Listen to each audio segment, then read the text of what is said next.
And we are off with a bang. Chapters 1 through 5. All right, we start out. Selena, she's on a mission. She goes in. Thunder, lightning, like the way this, I felt like I was playing Assassin's Creed on a rainy night. Beautiful. So anyway, she does a mission. It looks like she's about to wallop off a head, right? She's going to separate those two items from each other. And then it turns into her in her cloak, dark cloak, walking in. The king, Kale in front. And we're proof. She tosses a head to Kale. Kale holds it. King's like, how can I tell? I'm like, well, decay happens. And, okay, where's the seal? She reaches in the bag, tosses a hand, a wife hand. Where's the wife's body? At the bottom of the ocean or whatever, with tied to the husband's body, whatever. We find out later, listen, she's not in these bodies, right? She's doing some, but she only does what she has to, but the targets are given a choice to live. I respect her for doing this, but at the same time, if you remember, the money she's gambling with here is Kale's life and Princess Nene's life and all their family. So, please, girl, you are playing a deadly game.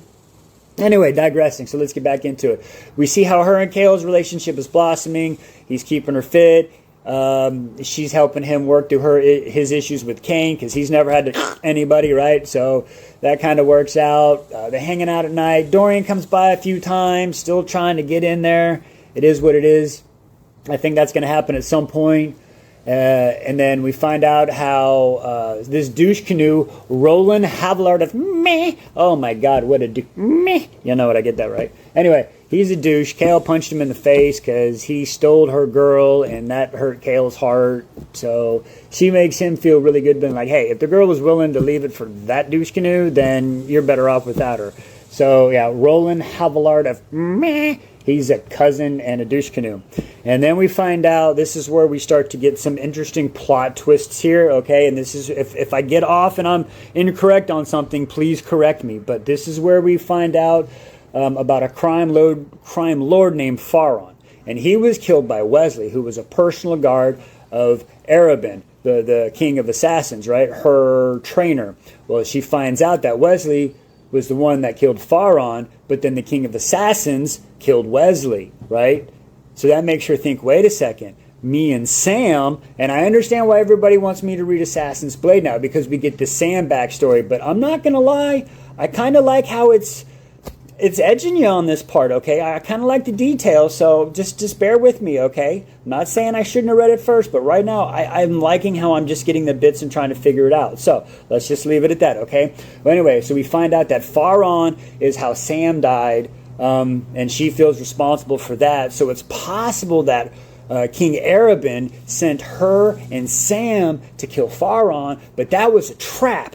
You see where I'm going? Yeah, so she's got to think about that. Now she's got to think about all the people she's releasing and keeping their mouth closed. Like, it is so much. Oh, and her new mission is a guy named Archer that she find out. Apparently, he's a Deuce Bigelow, fucking a darling gigolo, right? I believe that's what's happening with him. So she's trying to figure that stuff out. So she's doing her assassin stuff and figuring that out.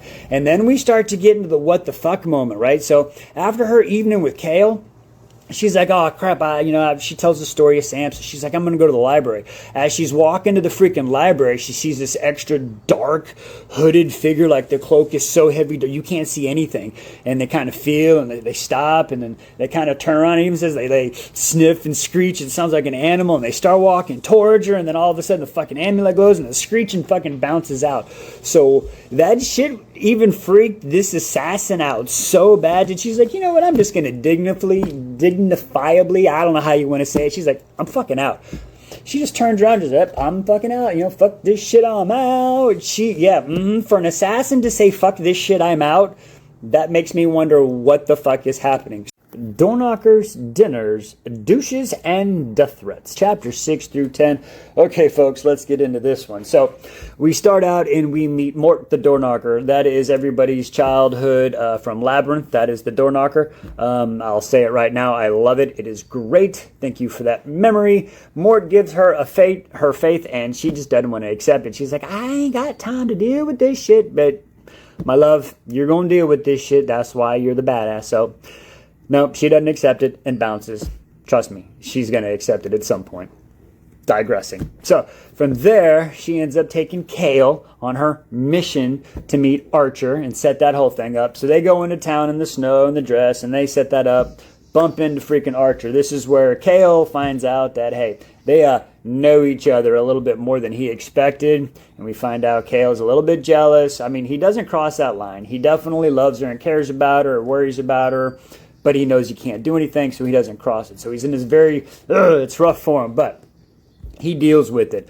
So she takes the card, sets up this whole thing, because remember, Archer is the freaking Alderaan Gigolo, right? Or the Adarlan Gigolo. That he is the Gigolo. Same story as Selena, right? Except she kills with daggers, he kills with a different kind of sword.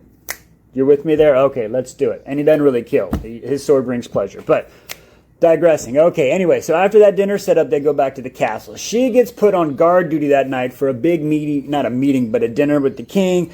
Not much happens. The king's there, they eat. King bounces, people start chit-chatting. This is when we see freaking Roland of Meh. Okay, Roland of Meh is douche canoe. The cousin, he's on the council. He's there to deal with freaking Princess Nene. Okay, that's what we end up finding out. So that's gonna be interesting. Selena tries to tell Dorian that, hey, watch out for your cousin. And he's like, hey, blah, blah, blah, blah, blah. Listen, the tension between Dorian and Selena is rough. They both want each other, but Dorian's like, doesn't understand why, but Selena's like, da, da, da, da, da. So there's the tension there. They'll work it out, hopefully, because this is turning into like a Pam and Jim type thing. Like, be together, don't be together. Just fucking do it. God bless America. Anyway, digressing. So after that happens, she ends up in the dungeon. She's walking by, sees old Caltana. You know, the girl who poisoned her? Yeah, that douche canoe. Ladies and gentlemen, there's 2 douche canoes. So, digressing. She finds out that the Duke is still coming down.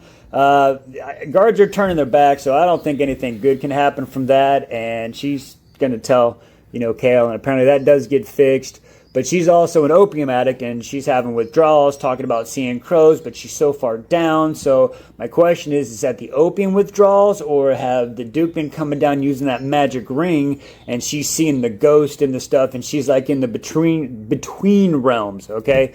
So anyway, she does do her something nice, gives her a cloak so she can warm up, and then we bounce out from there. And then when we bounce out from there, we go to old Dorian and Kale. They're in the kennels. We find out Dorian is avoiding his little brother. Now, his little brother, Holland, I don't know. I'm calling him King fucking Joffrey because that's exactly how it is making him out to be. His little snobby brat, blah, blah, blah. I don't like the way he sounds so far. So, anyway, Dorian's doing his best to avoid him, and Kale's like, just deal with him. He's your brother, and you're supposed to go to dinner, yada, yada, yada. Just accept it. He don't want to. So that's another douche. There's my 3 douches. The door knocker, 3 douches. We've had dinner, and guess where we're going now? It's time for dinner with Archer. Ladies and gentlemen, the 5 Ds of the Court of, or Crown of Midnight. Anyway, okay, so she has got this dress on. Woo! Girlfriend, let me tell you. Red dress, little back lacing to cover everything up. She is looking stunning. Okay, there's a reason for that. It's a little risque, and this, he is a darling gigolo, so he likes that whole risque thing. So she shows up, dismisses her carriage, right? Oh, on the way out, there's a little conversation with Kale. The jealousy. Oh my God, you couldn't cut it with Excalibur. It's so fucking crazy thick. Like, digressing. So anyway, she shows up, dismisses her carriage. They have dinner. They go back to his place. They're sitting there having this conversation, and he's working the magic. She's working her magic. They've had good conversation, got some this and that. And she's like, you know what? Finally, it's time. I'm here because I was supposed to kill you. And that's where it ends. A masquerade dinner, another secret tunnel. One hell of a way to make a statement. Chapters 11 to 15. Okay, let's get into it. So we're in the carriage with Archer, right? And she gives him, the whole ultimatum. Now, later, gives him information. And he ends up talking about, I guess, I'm going with this name. I'm probably going to fuck it up, so I don't care. It is what it is at this point, okay? I still can't say fucking Armin's name right.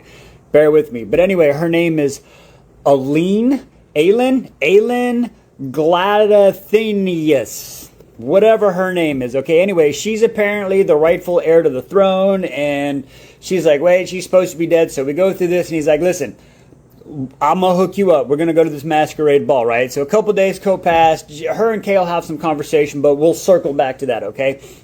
So anyway, she goes to this masquerade ball, and he explains who Davis is, and then they kind of walk up in here in this like back room, and then he gets her into Archer gets her into Davis's office. Now, after this set of events, I'm wondering if she wasn't set up here, but we'll discuss that later down in the comments. Sorry.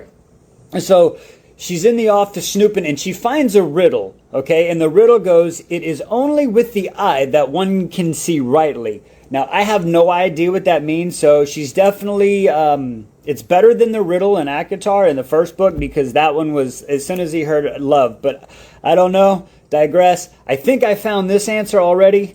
We'll talk about that in a second. So anyway, so as she's in the room, she hears a noise, Davis ends up showing up. Davis is like, he says some things like, yeah, you know, there's a struggle. He stabs her with the knife, and there's some poison on it that's supposed to nullify her and paralyze her and stuff. And she struggles, takes the knife away, kills, Davis, and cuts her dress, and she dives down and runs and escapes, and she makes it back to the castle somehow, and she gets right before Kale, and Kale comes running and saves her, and she manages to say the name of the poison and the antidote she needs, and then she passes out.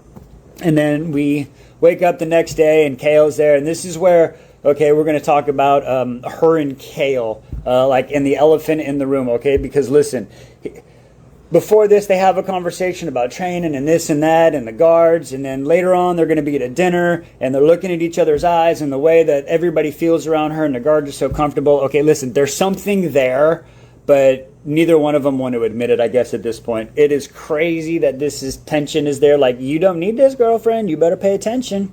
But anyway, we'll digress. So after she figures out that she got awake and she's okay now. She's walking around and she's looking through the library, and then she goes like deep in the library where even the scholars don't go. Okay, she's putting that marks on the wall. It's been 3 hours later, and all of a sudden she finds another tapestry, and it's just nothing on it. It's just a tapestry. And of course, what's behind a tapestry, as we've learned in video games? Anytime there's something behind something, a waterfall or a lightly colored block, always look behind it. What do we have? A secret tunnel. All right, so she goes down this tunnel, and it's deeper and deeper and deeper and deeper. And we get all the way down in the bottom, and there's an iron box, okay, just an iron box, but there's a handle and a turning knob, but it's locked and you can't open it. So I think she does this little look underneath it thing with her dagger, and then she sees, like she says with like this green looking eyes, like pair of eyes, but she thinks it's rat's eyes, because then she looks again and she doesn't see it. So that's very weird. Now, personally, I think that is because they say iron like blocks out magic, so they captured some eye in there, and I think it's like the eye of truth or some shit, because the riddle, it's only with the eye that one can see rightly. There's an eye in there, so if she can figure out how to open the box and see the eyes, the eye will do something, and then freedom for everybody, right? That would be something super simple, but she doesn't know what to do. And instead of, if I was her, but I'm not, why don't you talk to Princess Nene? Like, she knows Wardmark. Why haven't you explained, like, why haven't you shown her the crypt and the sarcophagus and that? Why? I don't. Digressing in time. Maybe it'll happen. Okay, so then anyway, we fast forward, and then we go to this big dinner, right? And some Rena Goldsmith is coming there to sing. She's some famous singer, right? And Selena and Kale, they're sitting in the very back, right? And this is where I talked to you earlier. She's hanging out with the guys, like rest, and everybody's making sure she's okay. Like, hey, you okay? And, they're having just good old conversation, like she's one of the guys, and they're just hanging out and talking about, in a fight would win. And it's just great. It is fucking awesome how she's just blending in, like, with one of the guys, and they respect her, right? So anyway, this Renee Goldsmith comes up, and her violinist, they start playing this beautiful music, and like everybody stops, and the breath is taken away, and the songs are amazing, and it's just beautiful, right? And even at some point, she starts crying, like not like ugly crying, but she's just got tears falling because it's so beautiful, the sound, the harp, the violin, and the words. And then Kale kind of grabs her arm and looks down, and they're holding hands there, and Dorian on stage is seeing this, and he's like, oh, shit, okay, you know what, I just got to let this go. So he closes his eyes, and he's like, let her be free, I guess. He's trying to let her go, so we'll see what happens with that whole little love triangle. That's wild. But anyway, and then as the final song, this is where I say it's one hell of a way to make a statement, because she sings like a band song about an ancient fae, magic, and power, and nobody really says anything, but even, Selena, she's like, that's a bold choice for songs, but whatever. A beautiful song, but she sings it, and then everybody leaves, and then we flash forward down into the dungeon, and here's not princess, but here's Renee Goldsmith, and her violinist head and body have been separated, and she's like, yeah, she knew. She was like, I practiced 10 years and did this to get famous just to sing this song in front of you. Again, I understand the whole protesting part, but how is... Listen, if you're going to say my head is about to be cut off, at least let that be the start of the revolution. You know what I'm saying? If I'm going to be detached for singing a song, at least when that happens, have the people storm the gates or something. Like just 6 months before something happens. Oh, yeah, one time the singer sang and the head was cut. Like, what? But I digress. Make a statement. You do you. Right before the executioner comes and separates the head, she starts, she goes old. I don't even want to make. Anyway, she's like Arya Stark. She got her a little list, and she started my daughter, and then this person, and this person, and then whoop, and the head went rolling, and we ended there. Dinner, destinies, and a very important date. Chapter 16 through 20. Okay, let's get into it.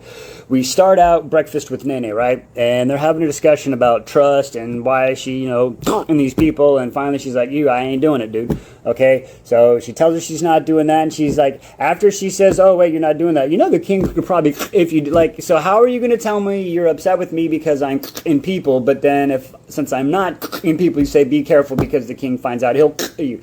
You make no sense, but I get it. Digressing. So anyway, she takes her to the tunnel. They see these new constellations that she never saw before. It was a dragonfly, a wyvern, and a stag. And in the stag, there's a little eyeball hole. She's like, I wonder what this is for. She's looking through it for the whole riddle that we found about last group of chapters, right? Can't figure out, so they stay there for a while. They bounce out of there. A letter comes from Archer with a bunch of names. She spends the rest of the day looking at those names, doesn't find out anything too interesting. Comes back, gets put on guard duty for a ball for fucking Prince Joffrey Jr. Holland, right? So she's sitting there bored off her mind, standing against a fucking pole. So finally, after a while, she's like, fuck it. She slips out the side. Kale notices. He's like, where the fuck is this chick at? He walks outside, sees her in a hallway. She's dancing by herself, having a jolly, trolley, lolly time, right? And he's like, hey, what are you doing? She's like, look, I'm fucking bored. I want her to dance. Everybody else gets to dance. Why can't I fucking dance?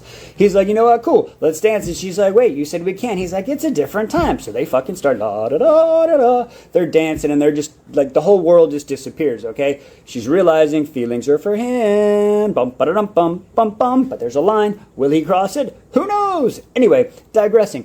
Dorian walks up. He sees this and is like, But Dorian has been able to kind of let her go. Good job, Dorian.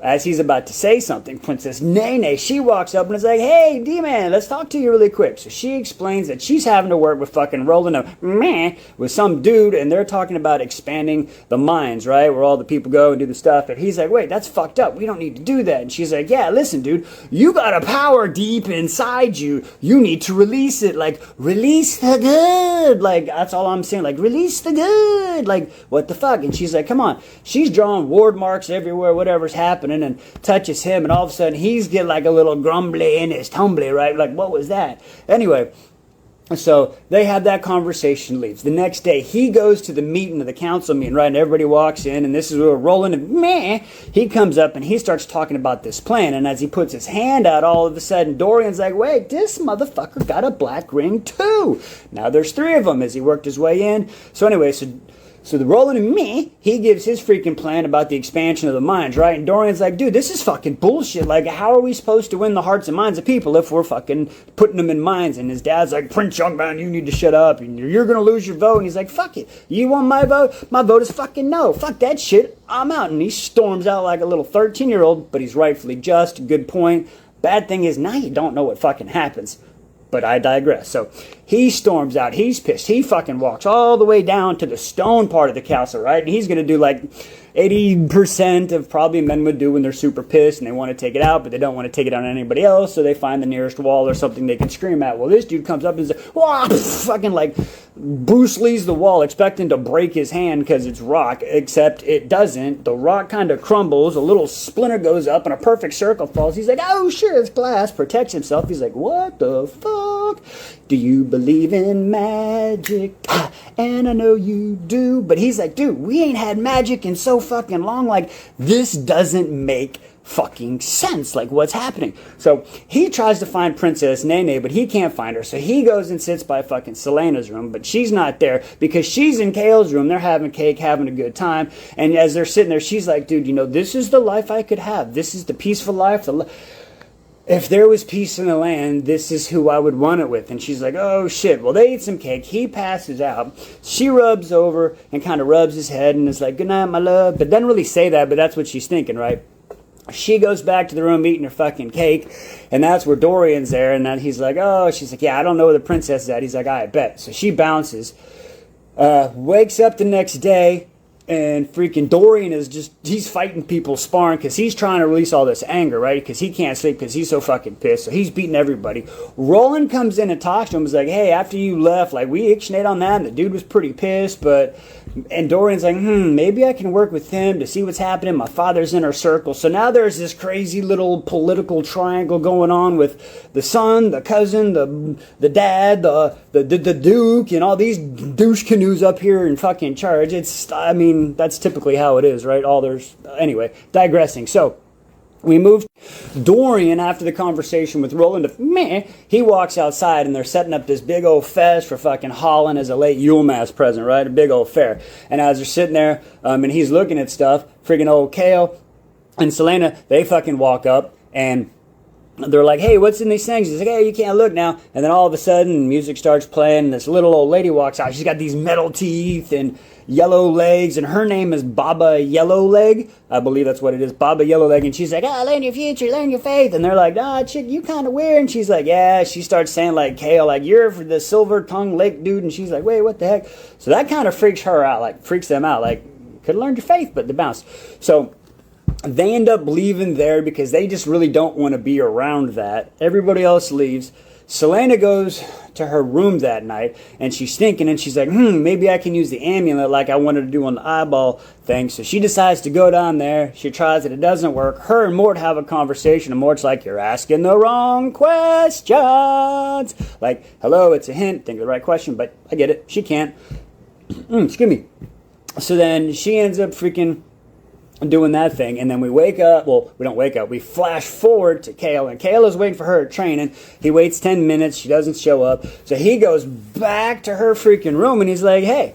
And the door's open. He knocks on the door, and Princess Nene's sitting there, and he's like, hey, where is she? And she's like, oh, she's gone. And he's like, what do you mean she's gone? She's like, it's the 10th anniversary of her parents' death. So she had a nightmare before, and she has the same nightmare every night on this time. It's about a big ravine and a white stag, and it's just getting ripped up. Oh my God. Ladies and gentlemen, I can see why your hearts get pulled into this book. There's so much going on. Whew. What the fuck did I just read? Chapters 20 through 25. Okay, let's go. We start out at 20. We get the whole backstory of how she escaped Endeavor on the 10th anniversary of her parents' death. Okay, so we find out that the day that she tried to escape the wall, or just really touched the wall, that's how she reacted, okay? And then she went straight assassin on everybody's ass and did it with a smile on her fucking face.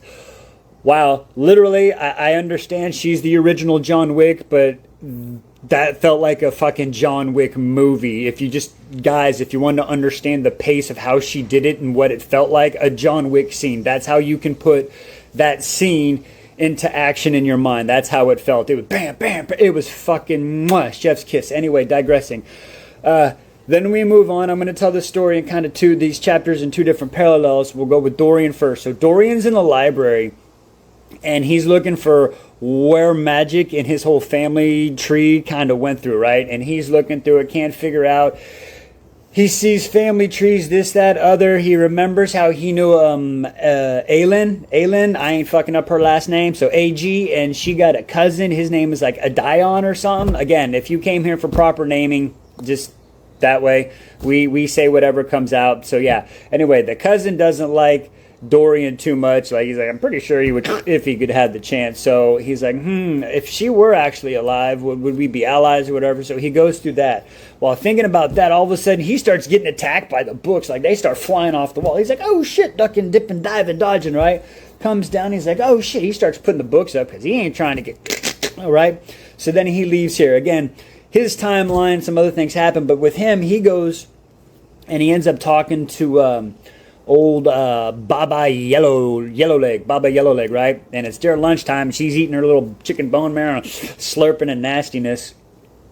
And he's like, hey, I need to talk to you. She's like, pay double. He's like, yeah, fine, whatever. But so he asks the questions, and then she is unimpressed with the questions he asks. He's like, yeah, blah, blah, where's magic and this and that. She's like, listen, if you want to know about magic, you got to figure out where it went. And then she's like, that's it? He's like, yeah. She was unimpressed. So he bounces, and when he leaves, Roland shows up. Now, I still don't like this fucker. He might be reverse tailing me, or he might just be a spy. I haven't figured it out yet, but I don't like him.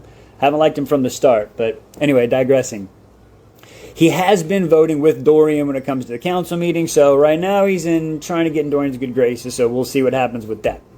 And then, so that's the part with them. Then we're going to go back over to freaking Selena and Kale. So anyway, so Selena and Kale, after she comes home, right? Kale's there after she comes back for her little write-off for her parents' anniversary. He's got a chocolate cake. They have a little close embrace, and then she goes off and she eats her cake. Well, the next day, it's Kale's birthday. So, happy birthday to you. Happy birthday to you. Happy birthday to Kale. Happy birthday to you. All right, thank you. Anyway, so for Kale, she does something special. So she gets all dressed. He's all dressed. They end up going, she takes him to this apothecary and all the way up to the top where they've taken the greenhouse and they made it look like the garden, the Fay Garden from the song that Renee Goldsmith sang. The singer that, okay, so they're there having dinner, his favorite food, roast boar, and he's like, oh, this is the greatest, and she's trying to downplay it, and he's like, no, listen, you don't understand, you understand me, oh, you got a horse, but you don't understand.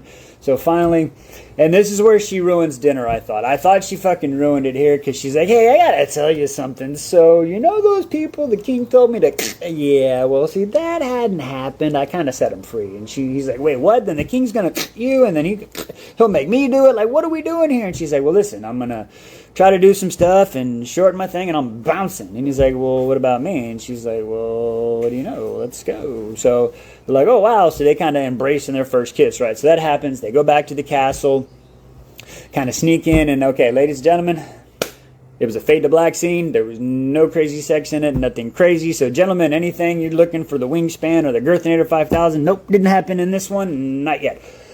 It was a fade to black scene, which leads to them, wake up the next morning and like, oh, we're in a relationship, yay, we'll be fine, we'll hide it from everybody. Bitch, please. Proof is when he's in a meeting and he doesn't know what the fuck's going on. She actually saves him because they're like, hey, guards at the fest. And he's like, wait, well, She knocks on the door. He's like, hey, the king needs to see you. He's like, oh, y'all deal with it how y'all see fit. Good one, Kale. Way to think on your feet. Anyway, so they go outside. She's like, hey, I got 20 minutes. He's like, I got 20 minutes, but the walk is 10. She's like, there's a broom closet. Ladies and gentlemen, just a few nights ago, I think it's been like 4 days, okay? She was... Not that it matters, but 4 nights ago, she was a virgin, and now she is in a broom closet. As a girl dad, wow. Digressing. Not about them. It's about Selena. You're an adult, do your thing, girl. Wow. Okay, so anyway, this is where I start to fucking, what the fuck happens, right? She's talking to Princess Nene, and she's giving the gossip of everything that's happening, to include the fucking broom closet, and Nene's like, hey, I'm happy for you, but listen, we gotta talk. We need to rise up against the king, and she's like, what do you mean? And they start going back and forth. I'm just an assassin. No, you wield more power. I'm just an assassin. No, you gotta take responsibility. I'm just looking after myself. I'm trying to get the fuck out of here. I've suffered enough. There are people suffering worse than you. You're a fucking coward. That's when Selena lost it and said, what did you say? Yeah, you heard me. You're a fucking coward. Nene's going hard as a motherfucker. And then all of a sudden, Selena's like, listen, don't come fucking bitching at me when your people are fucking dead around you, okay? And like tells her to get the fuck out. And that happens. And then all of a sudden, what the fuck is chapter 25? It is a half a page chapter. Like, I am shitting you not. It is this is it. That's all it is for me. That page. That's it. And that page has my heart fucking palpitating. I don't know what the fuck happened. It's some queen talking to some princess. I'm assuming it's Princess Nene talking to either her mama queen or the ghost queen. I don't know fucking which one, because it just says the queen, and then it's like, we gotta push her. She wouldn't understand. When she goes over the edge, there's nothing gonna pull her back, and she's like, hey, that's the fucking way it is. She'll find a way back. I hope you're right. What the fuck do you mean? What do you mean? What do you mean? You warned me. Yeah. You fucking warned me. Okay. 26 to 29. Let's just fucking talk about this. Alright, so we start out with Kale in the woods on a pheasant hunting trip, and we get the bullshit about how the lords can't shoot. It's pretty crazy. The king walks up behind him and says, hey, what's up? You're distracted. We need Princess Nene for an interrogation. Okay, not starting good. Fuck me. Pulls an arrow, shoots a pheasant like 200 yards through the eye, and then, yeah. So we go back, and Kale and Selena, they're in the bedroom. He wakes up, needs some fresh air. He walks outside, and I had to read this part twice, because the first time I took it as he was, but no, he was just like chloroformed, and Kale napped him. So, Selena wakes up, he's not there, figuring he's doing his King's Guard duties, right? So it's just one of those days where they just miss each other. I can't even talk right this fucking chapter's got me so distressed. Okay, digressing. Pull it together, man. So they're just missed each other at dinner. Finally at 10 o'clock, she's like, wait, what the fuck? Maybe he fell asleep. So she goes down there, starts running down the room, and all of a sudden we start comparing him to Sam a lot more, okay? So we're starting to make these Sam and Kale comparisons. She gets into the room, sees a sword and a note. She's like, oh, hell no, they got my boo thing. It is time to go. Takes a sword. She is John Wicking it, and I'm just saying that to how you did the scene. Sword, daggers, and then she's running, and wow.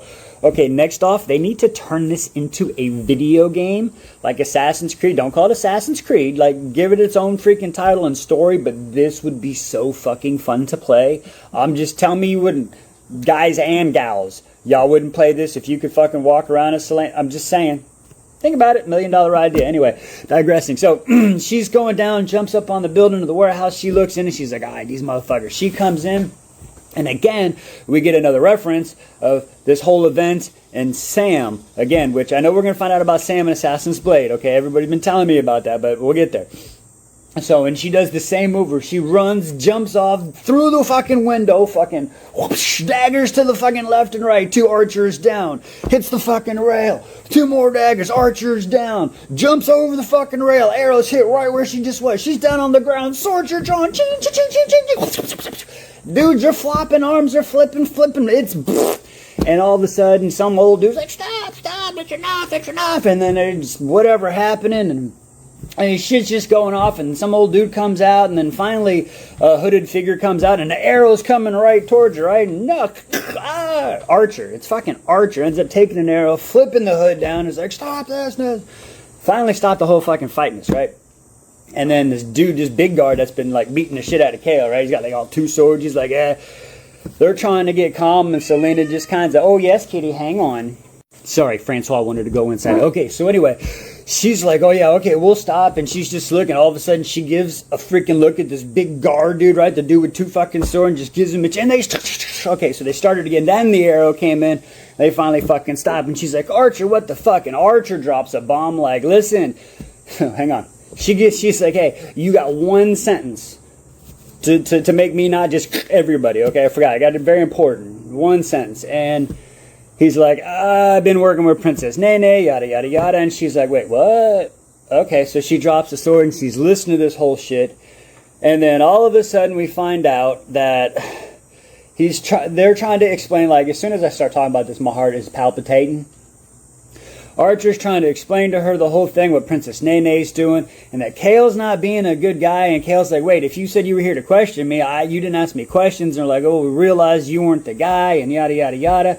And Archer's like, look, I sent my dudes, but it's probably too late. And Selena's like, oh, no, what the fuck? And all of a sudden, the fucking light bulb clicks, and I'm like, oh, hell no. She takes off fucking running. She drops the extra slack. She's fucking sprinting. She's mashing the fucking X button for the extra boost, right? She fucking runs and climbs over the fucking wall, hits the ground fucking rolling, up through the fucking barracks door, comes up, doesn't expect to see too many people, ends up seeing fucking Dorian, gives him this fucking eye contact, just fucking takes off, fucking running down the hall, right? I'm talking, she's Carl Lewis back in the day, like, fucking running, fucking bust through the fucking door. But before she busts through the door, she's like, oh, there's no scratches and marks on. Fucking busts through the door, and it's just fucking red. Guards everywhere, throats everywhere. And she looks over, and my Princess Nene is...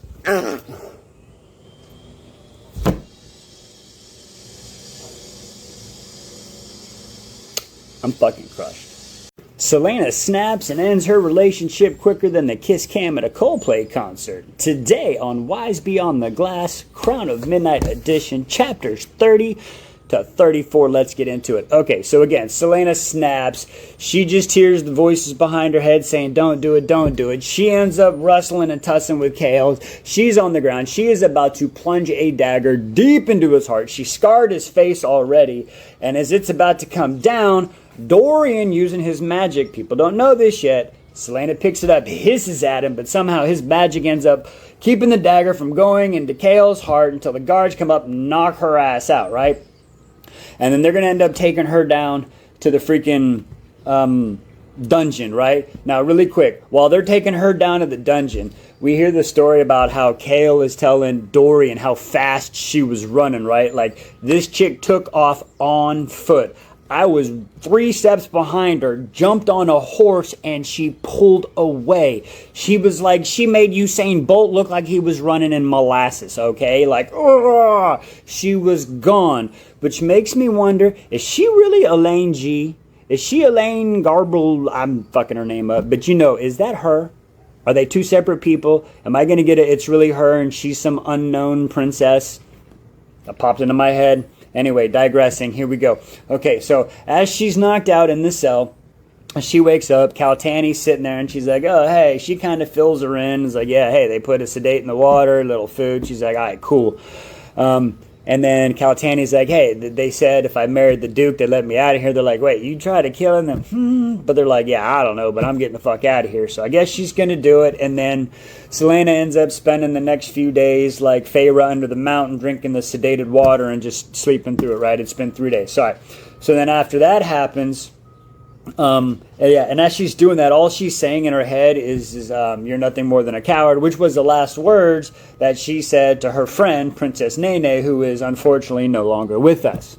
I have a theory on that. Stick around to the end. So anyway, so we flip to some random female at a mine, okay? And I'm like, oh, okay, no, I take back what I said earlier, or thought, well, you know, Selena is Aelin. And I'm like, oh, this is Aelin, because it's like this female has only survived, you know, has survived 5.5 months, almost 6 months, longer than anybody else. Her grandfather, father, brother, they're all, and she's here, and she's got her a list like Adia stock, and she's like the people that have, you know, whatever, she's clinging the mine, and all of a sudden she's like, and Princess Nene is doing great work, and they're going to free us all, and she's mining, and all of a sudden you can hear the rumble, and it's like the earth is talking, and then the clouds or the wind comes in and whispers, and you hear it, and all of a sudden, Princess Nene is gone, Princess Nene is gone, and she loses her shit, and she started ching, and she starts hitting the freaking rocks, and then she says her list, and then after she goes her list, she adds another name, which is her name, and then she just yeets the axe into an overseer, and then we're back over here.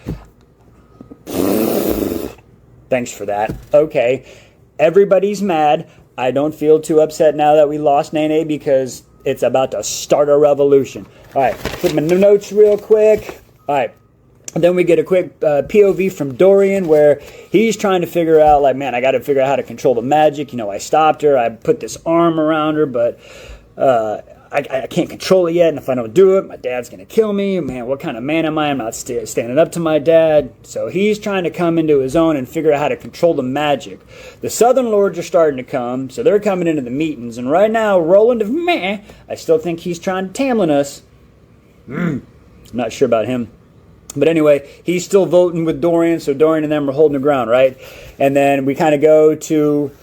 we go back to Selena and we find out, she's bed chair, and she's reliving the whole scene. She sees it. Okay, she's come to the conclusion. She knows Chaol didn't do it. She knows Dorian didn't do it. And she knows the king didn't do it because apparently Dorian was eating dinner with the king. See, I think listen, it could go one or two ways. That was a setup, and the king sent in an assassin, and this is Selena's idea. She thinks it was Grave, right? Because Grave, that's kind of his MO. So maybe the king did this, had Grave, let him in, blah, blah, blah. And the king, that's his alibis with the son because the king doesn't seem too upset with this, right? So that's what Selena thinks.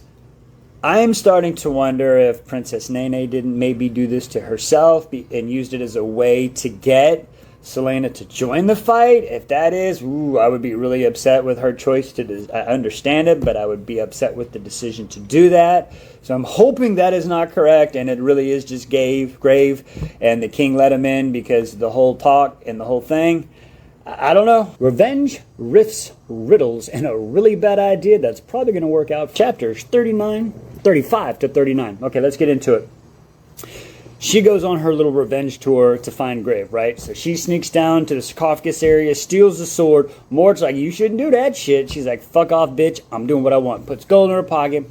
The way they describe this scene, I would not do it justice, or if I did, it would take me 25 minutes to describe it. So again, you have to go see the scene, the epicness of the way she just carries herself and does all of this. Again, it would be a 30-minute video in itself. So, digressing. She finally catches him, traps him in a corner.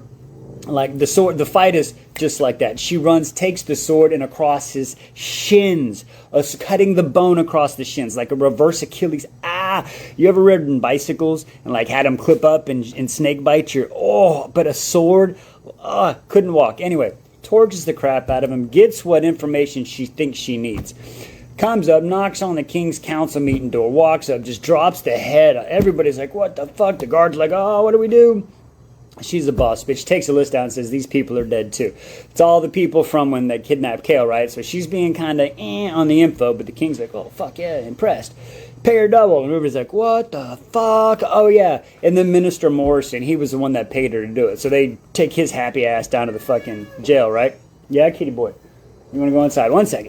Okay, so, sorry about that, cat. So anyway, after they take her down, we go the next morning. Chaol's dad's there. You can see the relationship is not there. He's like, you gave up everything to do this, do that, do this. At least if Dorian takes over. You can see Dad is using Chaol to just get money and influence and power. Complete douche canoe.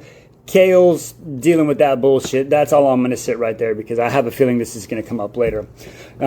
And then we go to Selena. She goes to Princess Nene's room because she's like, ain't nobody touching this girl shit. She's my friend. Nobody else should fucking do it. And then she keeps, you're a coward in her head. So she starts packing all her stuff up, and as she's going through the desk, she sees papers with word marking. She sees a book, just like the one Davis had, but it's a little bit older, but then it's got some writing in the front, it's got the little thing in the back, and that gets her thinking, and she's like, oh, shit. So she packs all up, takes what she needs, she leaves. She goes back down to the sarcophagus thing with old Mort is, right? And she's fucking yip-yapping with Mort, and they're talking, and she's like, oh, fuck, is it so simple? Takes the sword and the pommel of the sword, and he's like, yeah, put it up there. And like, thanks, Mort, I already figured it the fuck out, right? Jackass. So she takes it up there and looks in, and we have a National Treasure Nicolas Cage moment where, hey, we answered the riddle of the eye, and now we have another fucking riddle. And this riddle is about, like, it doesn't even rhyme in some spots, and it's talking about 3 powerful objects. Oh, is it a dead trove? See what I did there? Anyway, digressing. So something about something here, talk about a possible volcano and the queen's crown. So that was there. So we get that whole spiel, right? So now she's got to figure out what this new riddle fucking means. So after she does that, she's walking in the sunlight and she goes to see Nene's grave. Okay, and again, this is one of my other theories is coming into play here. She goes out there. Now listen, I am not much of a singer. Y'all heard me sing Chaol Happy Birthday. I am not vocally gifted. I am vocally challenged, okay? So anyway, she starts singing and she sings this song And they're I don't know. I'm not even going to butcher it, okay? But Kale's listening. He doesn't know the words. Like, he's like, oh, it's horrible, but I don't know. So she sings this song to Nene, right? And then she's like, all right. So she comes in after she does that. Like, she sees Kale, but there's no conversation. And Kale's like, yeah, I fucked this up. She every right. So they end up bouncing. She walks into the library now, and Dorian's all up in the back section looking for books on magic because he's still trying to figure this out. Here comes Selena with fucking Fleetfoot. Fleetfoot walks up, like, what up, dog? And then fucking goes and harasses the fucking librarians, right? Just doing his old doggy bit, taking scrolls and running. So they kind of have a quick conversation, and this is where Kale is there, and he kind of sees them. He's like, ooh, what are they talking about? I got no business worrying about it. Not, you know, blah, blah, blah. So he goes into that.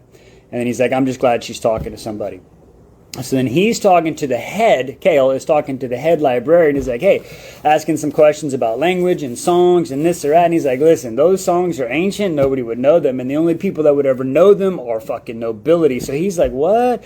Like, no common language. Apparently it might be a Fey tongue. Okay, again, this is where my head is starting to fucking scratch and I don't know what to do because all signs are telling me that she is fucking noble and she's really Aelin fucking Gladathadianus or whatever the fuck that name is, right? But at the same time, there was a part where it said Dorian knew her. So Dorian doesn't recognize her. I get it, they were kids. How old was she at the time? We don't do that. But then there's the cousin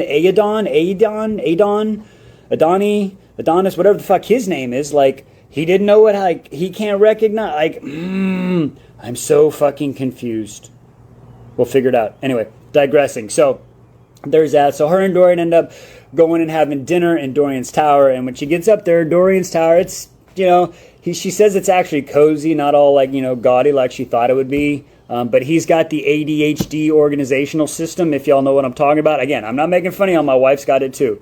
I'm a little more the dress right dress, military, OCD-ish. Everything's got its place. Labels out, dress right dress, left right left. He's the stack of books over here, stack of papers over there, some shit over there, some shit over here. But it works. He knows where it's at. I get it.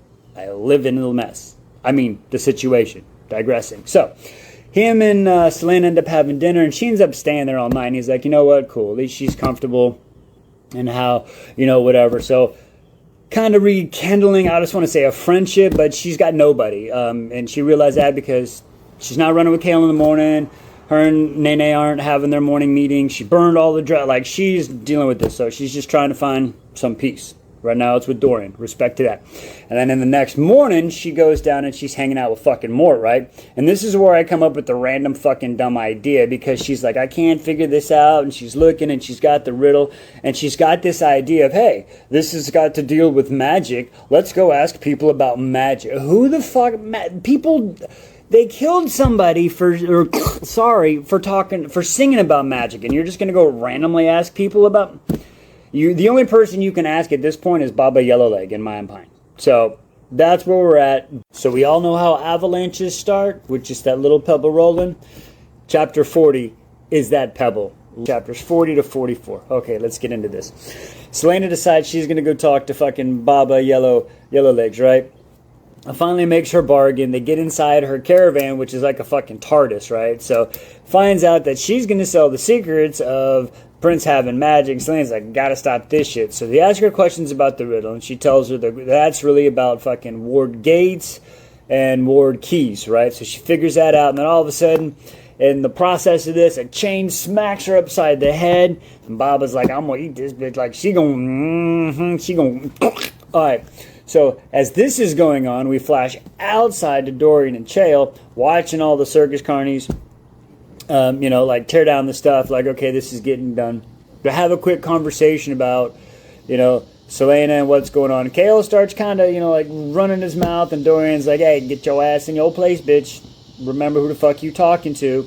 And then he brings up his dad and is like, hey, what's going on here with that, right? What's up with your dad? What are you doing? Because, like, this is the only job you've ever wanted. You really ain't got much of shit. What you gonna do? You're playing a thin line. Da-da-da-da. So we go from that back to inside. So Selena just got yeeted in the face with a chain, right? And a little, like a mangle, whatever it is, manacle. Yeah. on it. And she's on the ground, fucking pops up, some spinny Rooney knife and daggers, and her and freaking Baba Yellowlegs are going at it. And then she manages to get the upper hand, and Selena separates the head from the body of Baba, and she's like, I don't know what the fuck. Oh, wait, I know what I'll do. She's got this special, like easy bake oven inside the little, like, caravan, right? And she throws the body up in there, and then bada boom, bada bing. So after that, she sneaks back inside. Okay, and she kind of cleans herself up, and as she's sitting there, she's like, let me go down and talk to Mort. So she's going to talk to Mort, and Mort's like, oh, you killed the fucking witch. And she's like, how the fuck did you know that? He's like, dude, I can smell it fucking on you. And he's like, oh. So she's looking at the riddles, and she's like, fuck it, I'm leaving. And she goes to leave, and all of a sudden, she's like, fuck this shit, I'm not leaving. And she goes back down, and she starts grabbing the fucking daggers and knives and the sword, and it's like, wait, what the fuck is happening?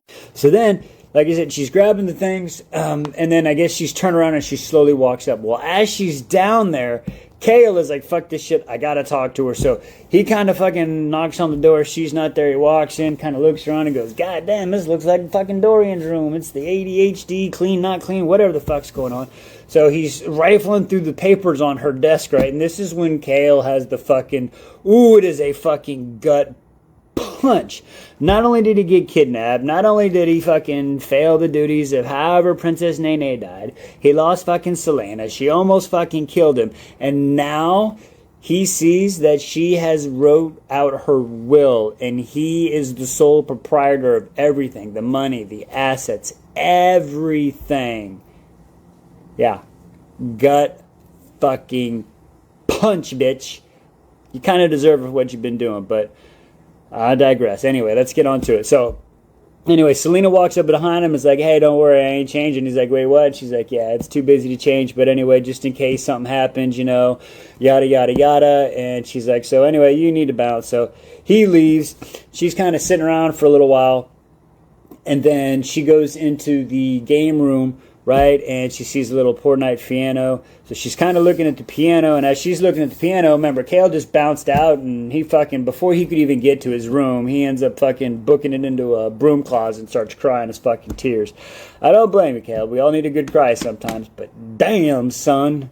Alright, digressing. Back, she's over on the piano floor, but she won't play the music. Remember, she wants to create stuff, and she still has not. She can't seal Nene's death inside. She hasn't compartmentalized that shit yet.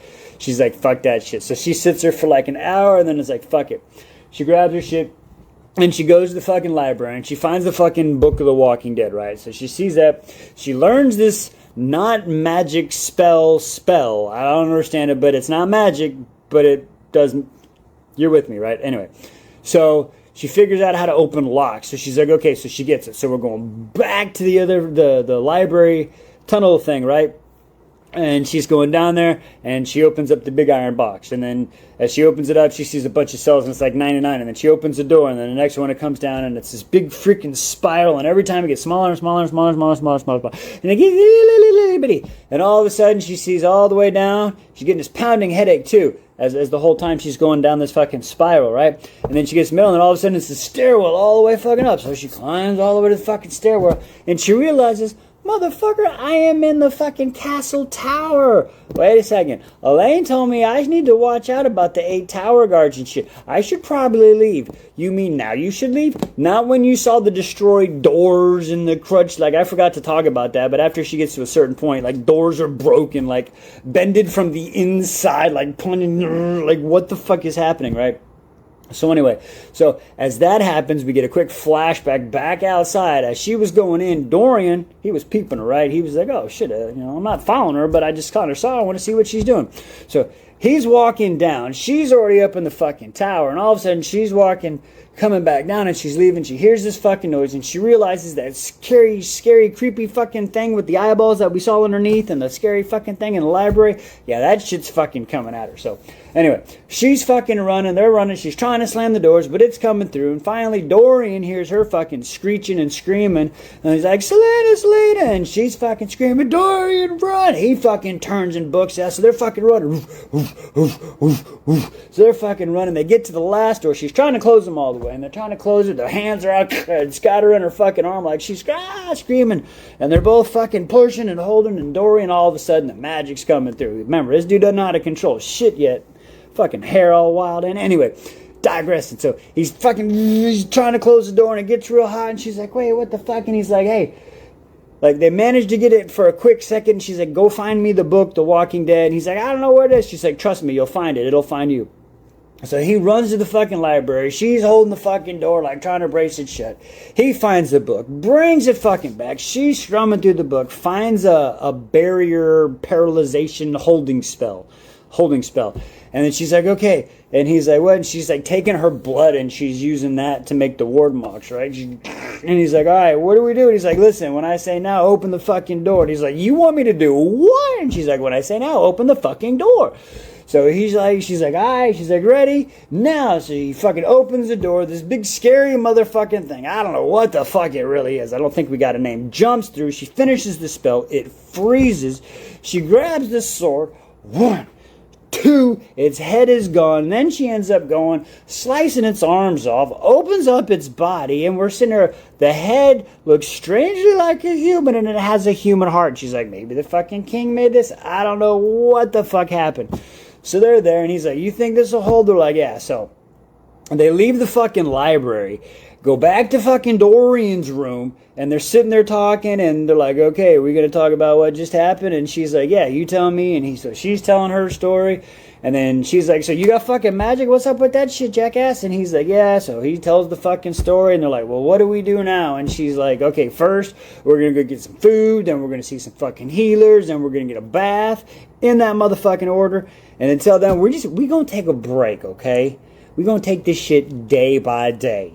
And that is why I think I will finish this book tomorrow. Because all that happened. And that... I am not ready for how this book is about to end. Selena's so upset. She's starting to do dumb shit now. She's tired. She needs a nap, but I get it. She can't sleep. But what the fuck is happening? Oh, my God. Let's just discuss it. Wise Beyond the Glass, Crown of Midnight, chapters 45 to 49. Okay, so instead of getting food, a healer, and a bath, she's like, I'm going to be a boss-ass bitch, and I'm going to go figure some shit out. So she goes down to the fucking dungeons to talk to Caltani. But Caltani's not fucking there. They tell her she's going off to marry the Duke at fucking Monmouth. She also finds out Roland's out there. Well, while she was in Dorian's room a fucking couple days ago looking at the lineage book, she realized that Romper, that name, and also Roland and Meh, and all them motherfuckers, they got royal blood lineage and the fucking... The powers and the heads and the wings and the spirits. So she's like, wait, this is all fucking connected. And then all of a sudden she's like, wait, I got an idea. So she runs down to the fucking big old room where her and fucking Dorian yeeted the head off of the thing, right? And she's messing around in the blood and it's all oily and nasty. And she goes, gets a piece of paper and she goes to wipe it off her finger. And the piece of paper says Time Rift. Now, I don't know how fucking Time Rift fucking clicked that for her, but it fucking did. And she's like, oh shit. She takes off fucking running. Runs down and goes and sees Mort. She fucking slides in. The moonlight shining down. She goes, Mort, it's a fucking anagram. And he's like, oh yeah. And then Mort just starts fucking dropping some knowledge after a few minutes, right? Like, oh yeah, the king found this and this and this and that. And she's like, what the fuck? Oh, I got some hair in my mouth. Anyway. So she's climbing on the sarcophagus, opens up the crown, there's no jewel there. And, you know, again, Mort's telling the fucking story, yeah, the king found it when he was 20. Like, bitch, like, okay, wait, does he have all three? And they're like, well, no, he can't have three because then he'd open the fucking ward gate, right? But he's got to have at least two because that's about the time magic started stopping. He's got all this power, right? So they're sitting there, and then somehow Selena gets this great idea. I'm going to open a portal to talk to Nene. What? When? And does she not watch TV, movies? I mean, she reads books. When has opening a portal to another dimension or world ever turned out good? I'm just saying. When has it ever turned out good? I don't think so. So anyway, I digress. Flash to Dorian. He's in his room sleeping, and all of a sudden, finally, King fucking Gavin, I guess he's fucking finally energized and decides to get off the sideline. So he flashes in Dorian's dreams. Dorian wakes up, takes off fucking running down, right? Because he's like, your friend is in fucking trouble. Go down to the passageway in the room, right side, right? So he takes off running this whole, listen, as other things happen, but as he's running, he makes a stop by Kale, and they go doing this run, and it's still another 5 minutes, and then they go fucking running into her room, right? So as that happens, so anyway, so she goes and gets the fucking Walking Dead book, right? Carl, oh Carl. Every time I hear Walking Dead, I just think, Carl. Sorry, digressing. So she's got the book, and again, she's opening a portal to another dimension with ward marks that have to be very specific, very linked, and she's using blood from a shoulder wound that she has to keep squeezing to reopening so it doesn't clot. And she's making marks to another dimension on a wall, because that's the greatest idea in the world. What? Digressing. Last mark is Nene's name. It's so particular she has to practice it. Finally gets it, opens the fucking thing, a portal shows up, and there's fucking nothing. She's like, wait, what's here, Nene? Nene ain't showing up. Finally, she starts to hear a fucking Fleetfoot. Fleetfoot's fucking... And he finally sees, she turns around and there's fucking Nene. And Nene's not like, oh my love. She's like, what the fuck are you doing? You have no right to be opening this portal. Do you know what the fuck you just did? Like, listen, don't be doing that shit. You ain't got no right. And she fucking goes to turn around. And of course, from saying all the magic and the hoarseness, she can't even get fucking words out because she's so fucking sad. And she's dropped to her knees. She knows she can't go across this fucking, like, don't cross the barrier, blah, blah, blah. So she's sitting there on her knees, and Nene turns around and she's like, hey, listen.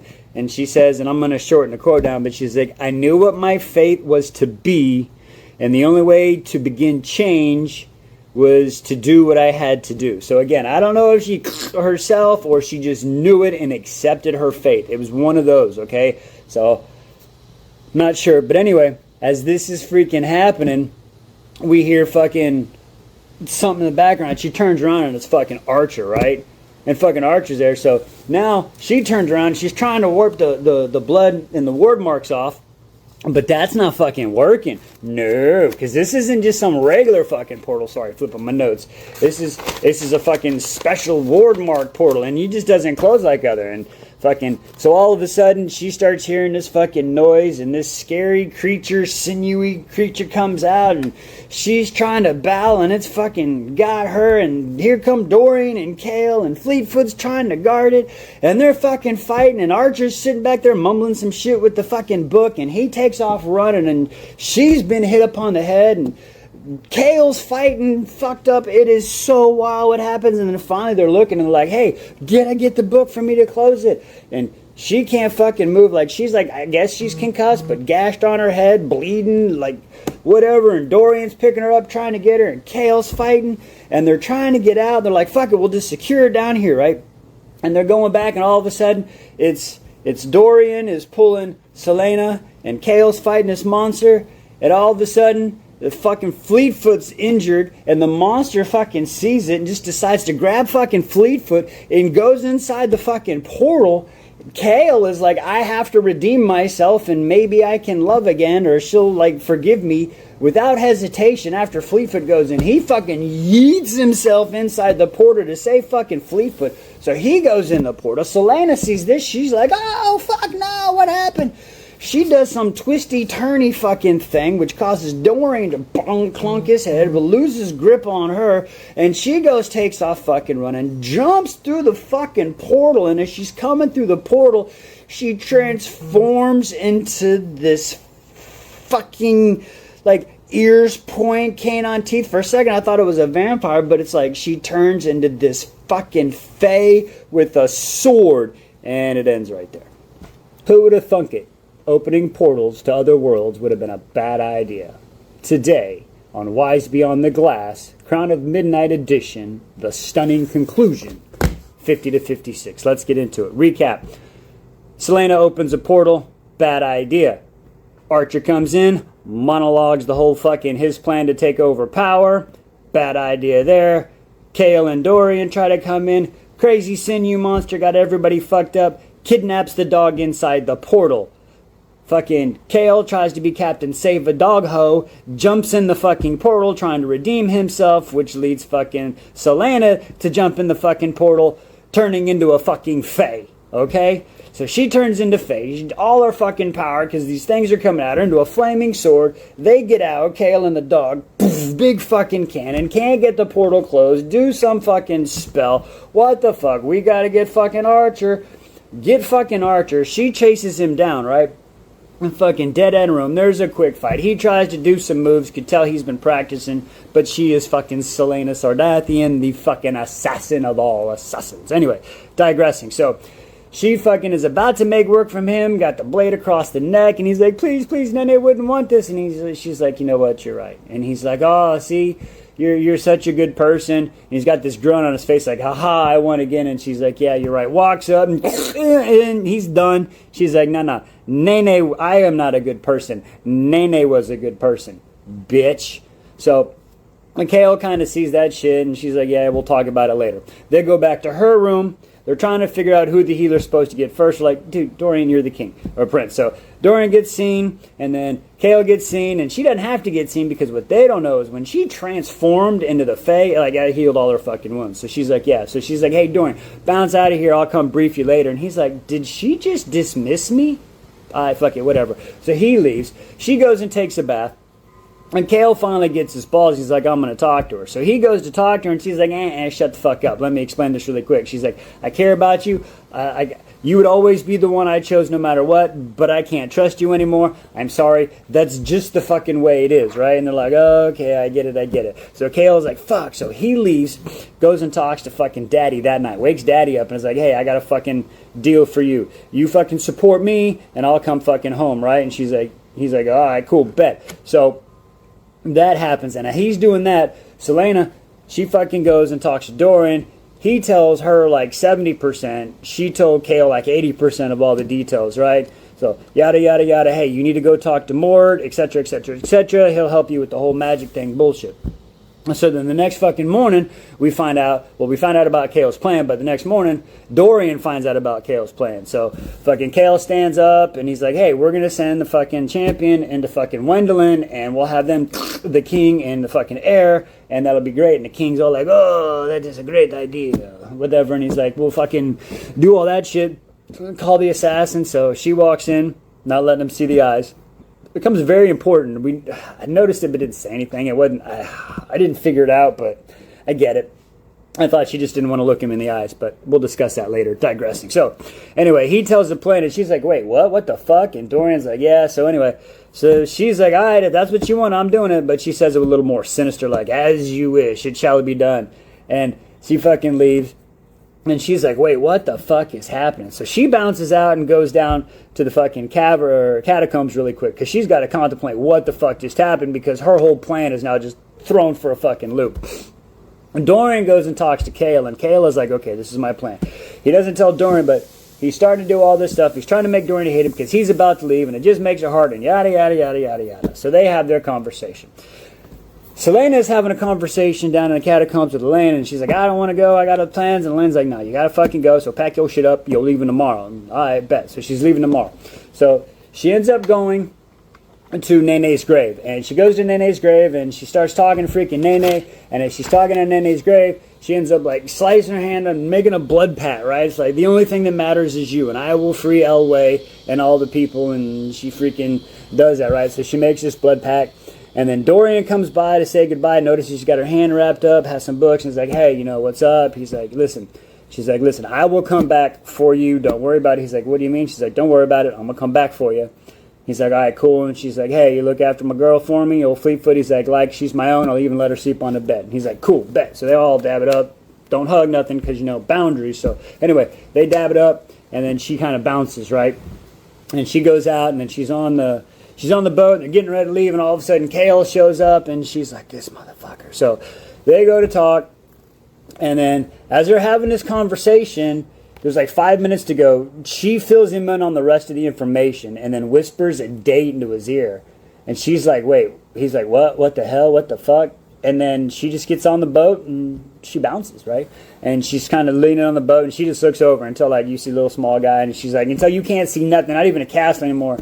And then she finally turns and walks away. And then Kayla's sitting there doing the same thing, looking at the boat. Finally, when, you know, when the boat falls off the flat earth, you know, that's what happens. I don't know.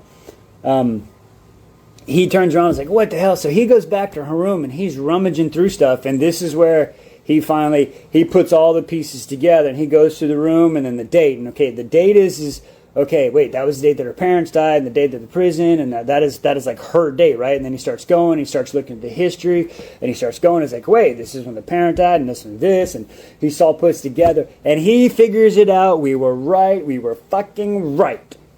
Selena Sardathian is fucking Aylin. Bitch got a hard-ass last name, but sounds fucking cool as hell. And he just sent her home to where her grandmother, her aunts, her uncles, her brothers, her sisters, her cousins, oh my, are all fucking there. So he just sent the world's most deadly assassin to a Fae stronghold. Okay, Arrow Fire is going to be next, but we are not going there while we're on a boat trip. We are going to be going back to Assassin's Blade.